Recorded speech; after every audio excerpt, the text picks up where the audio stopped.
Yes, again, alright mga minamahal, Alicia ninyo, nagbabalik muli para sa ating panibagong video. So, breaking news, oo.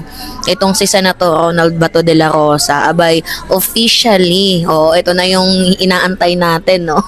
Talagang binunot malala ng International Criminal Court. Alam mo, Senator Ronald Bato de la Rosa, ngayon mo patunayan sa amin, yung sinasabi mo noon, ano sinasabi niya ate dyan noon? Ano tawag doon? Make my day, make my day. Hindi ako natatakot. Diba? Yan yung sinabi mo kay Trillanes noon. ICC, make my day, oo. Go ahead, make my day. May ganun-ganun ka pang nalalaman, no? Na parang kala mo, ikaw yung batas. Na parang kala mo, hindi sa'yo natatakot. Oo, yung talagang antikas mo noon. Ngayon, gusto kong tanongin si former Senator Antonio Trillanes. Ano kayo masasabi mo dito, Trillanes? Diba, na si Bato de la Rosa ay nabunot ngayon ng ICC.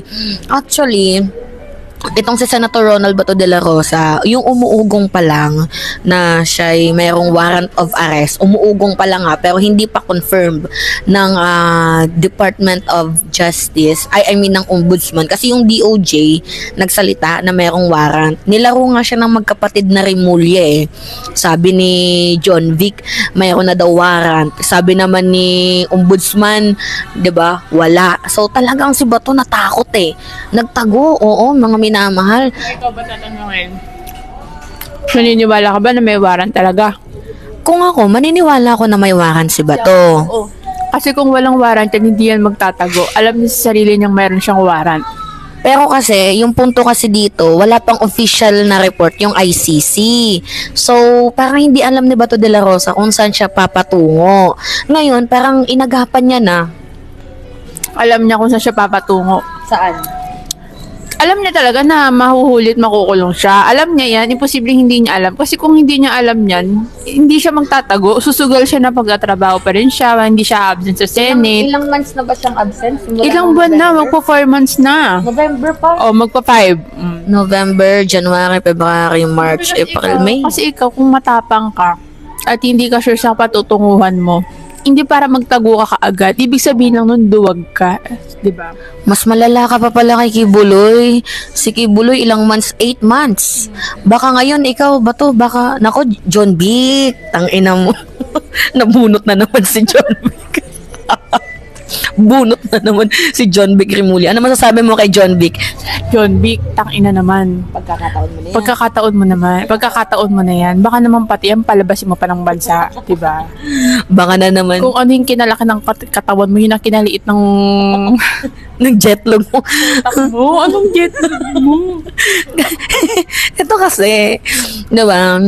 Ang hilig kasi ni John Vic sa mga flash report Sasabihin niya, ito, pares kay Saldi ko, 3 weeks na lang, mapapauwi ng bansa. Wala na naman. Tapos yung kay Atong Ang, sabi niya, na may report na nakita si Atong Ang, putang ina, proud ka pa. Ina kasi John Vic, antayin mo munang mangyari bago mo isabihin. Diba? Para hindi ka napapahiya. Kasi pag napapahiya ka, nadadamay si President Puro press con Inuna yung press con kaysa trabaho. Alam mo, John Vic, ito na yung pagkakataon mo. Patunayan mo sa mga Pilipino na para ka sa mamamayang Pilipino. Alam mo naman siguro kung saan nagtatago si Bato, no? Kasi sinasabi mo lang sa amin na kahit saan pwede nating mahuli si Bato de la Rosa. Ang tanong, may warrant ba? Ngayon, eto, may warrant na. Hulihin mo na. Huwag mo nang anuhin kung mayroong bunker man dyan kung saan nagtatago. Hanapin mo na si Bato de la Rosa. Pagkakataon mo na to para mayroon ka naman kahit pa paanong biggest achievement. Oo. Kasi tangina na ito ni John Vic Remulla. Ang lakas ng amats din kung minsan Nadadama yung presidente sa'yo. Anyway, mga minamahal, going back sa ating topic dito kay Bato de la Rosa. Bato, mukhang ikaw na ang new cartoon character sa Netherlands. Kung New Pugante. Kung dati, nagkakape si Bato kasama si Digong, Ngayon, parehas na silang karton. Parang ikaw yung bagong brand or bagong karakter ng karton ngayon dun sa dahig. ikaw na yung bagong pagkakapihan na kasamang karton. Sasabihin na, ito si Bato de la Rosa, oo, bring him home. Hindi na yung tatay mo karton, hindi na ano na bago ngayon. Si Bato mo karton. Dati Bato, ngayon karton na. Bato na naging papel, na naging marshmallow. Oh! Yun yung masakit Yung may naalala kong picture niya Ate Jen. Yung pumunta siya doon sa the Netherlands kasama yung pulis. Nakita ko yun May picture siyang ganun Pero ngayon mukhang magkakatotoo na. Senator Ronald Bato de la Rosa. Pero saan kaya posibleng magtatago itong si Bato sa tingin mo? Actually, wala akong idea kasi bukod sa lalabas lang ng bansa yan, sana hindi na. Dito hindi ko alam kung saan pa magtatago yan. Sana magkaroon ng whole departure order dito kay Senator Ronald Bato de la Rosa. Kasi pag dito binigyan ng whole departure order, ang mangyayari dyan kay Bato, makakatakas yan. Pwedeng maging exit yung Davao Kasi sa Davao pa naman yung labasan ng mga kriminal, mga pugante. Hoy, alam ninyo yan. Tsaka dyan sa Davao, talamak Ewan ko ba? Sinasabi nila yung Davao safe daw. Ewan ko kung front lang yan. Pero para sa akin, front lang yan Sinasabi lang nila yun para yun ang isipin ng mga tao. Pero in the reality, hindi.